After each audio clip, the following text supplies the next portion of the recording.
bark box in the mail, and our dog knows it's for her, and she's trying to open it up. So kids, go ahead and open it. Okay, come on, Cora. We can do it now. Come on, look. Oh. No, we have to show them. Okay, let's see. What do we? Oh. We got a Squeaky hamburger for our dogs. Cool. Okay, Yeah, you can let her have it.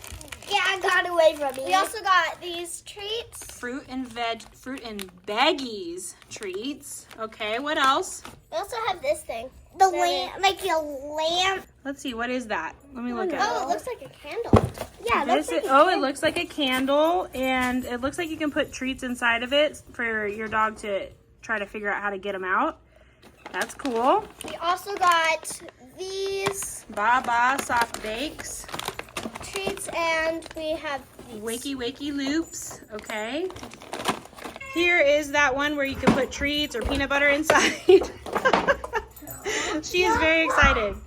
She loves the little hamburger. So here's everything that we got in our bark box today, and our dog is very excited about it. She can't wait to play with the toys. So you get 3 packages of treats and 2 toys with a standard bark box. Get it, Corey, get it. Get your toy.